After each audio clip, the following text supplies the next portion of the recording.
The Kings right now might have the coach of the year, an all-NBA center, the leader for clutch player of the year in De'Aaron Fox. They have Keegan Murray, who's an all-rookie selection. All things are looking up. Well, I'm all in on the Kings for a couple reasons. Number one, they got a lot of talent. But the main thing, I think Coach Brown brought them stability. He's been around a long time, man. And I think he's bringing some of that Golden State mentality with them. What are you seeing out of this Kings team? The offense is, again, number 2 in the league, only behind Boston. These guys have a great vibe right now, and their offense is legit. Here's the list of teams that have the highest offensive rating in the NBA right now.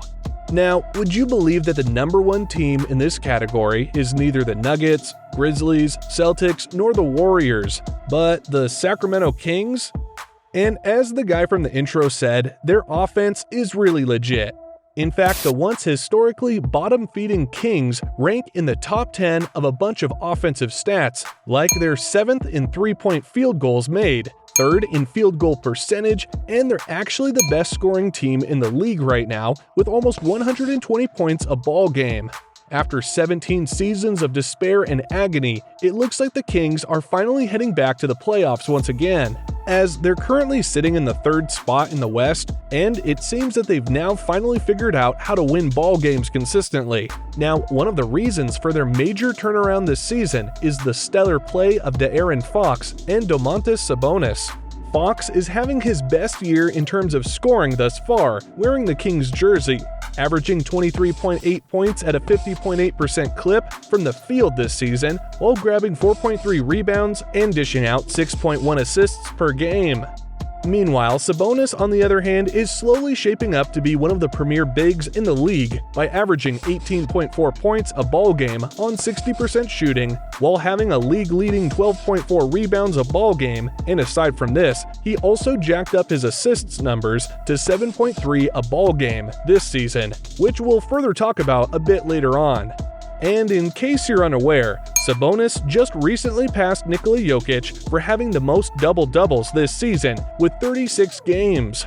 The 1-2 punch of Fox and Sabonis proved to be unstoppable at times, and when these two are playing at the same time, they both generate an offensive rating of 121.6 points combined, which speaks volumes on how well they complemented each other on the offense end this season.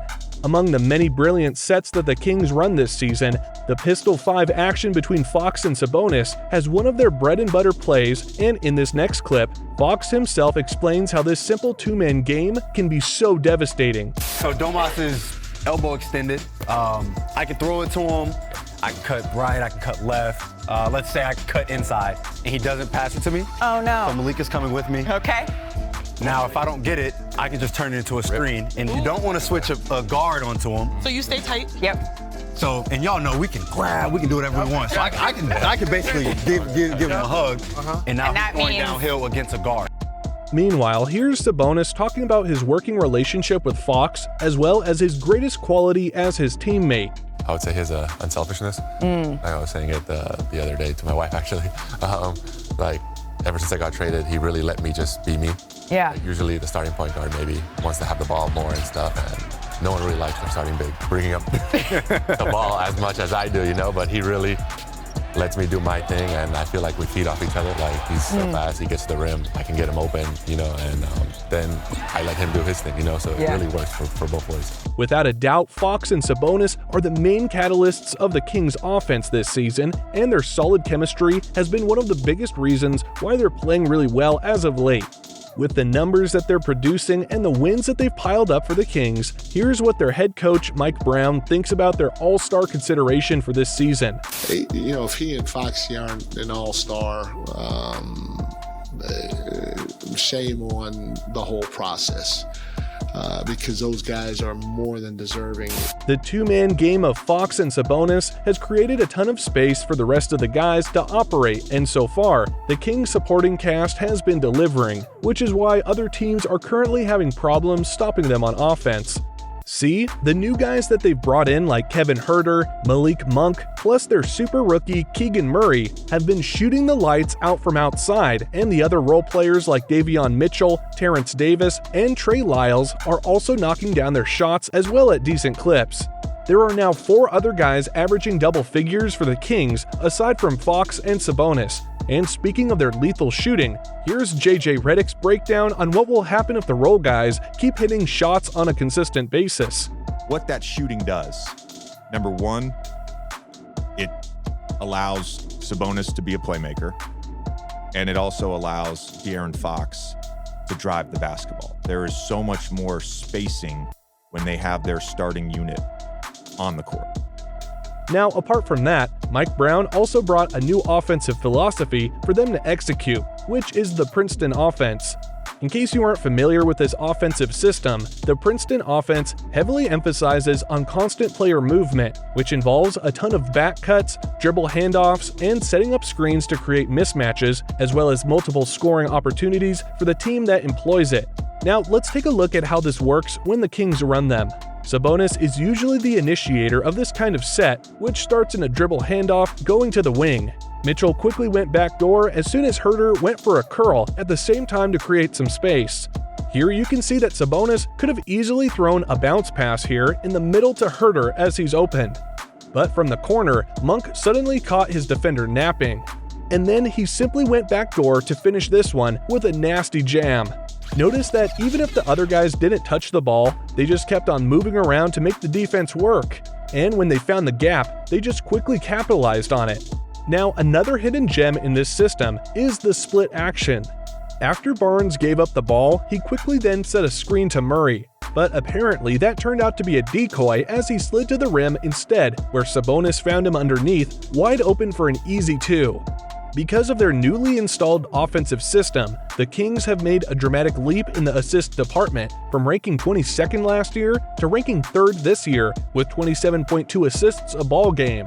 And here you can see that the ball never gets stagnant in the Kings offense, as they only hold the ball for less than 3 seconds on average before it gets passed around to someone else.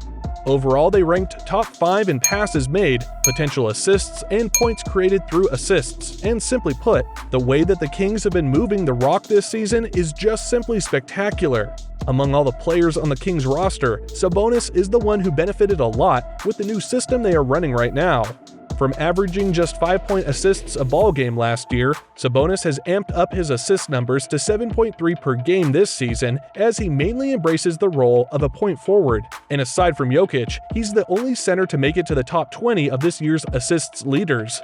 Now, aside from their superb ball movement, the Kings are also lethal in transition this year with an average of 15.2 fast break points, and this was also backed up by Mike Brown when he was asked about it in an interview. Our guys, they know if they keep the game simple offensively and we defend at the level that we're capable of, we can run a lot of people out of the gym. If there's one person that we can specifically pinpoint who's responsible for reviving this dying franchise back to relevance, then it has to be Mr. Potato Head himself, Mike Brown. I mean, from being a team that's constantly marred with front office incompetence, as well as having a bad history of recruiting players with attitude problems, he was able to turn things around with a single year by bringing a winning culture to the locker room and a free-flowing offensive system that everyone buys. After waiting for 17 long years, it seems that there's a light, or should I say beam, at the end of the tunnel for them after all. And no one deserves it better to see this team succeed than the Sacramento Kings fans, who've been waiting for this very moment to happen since 2006.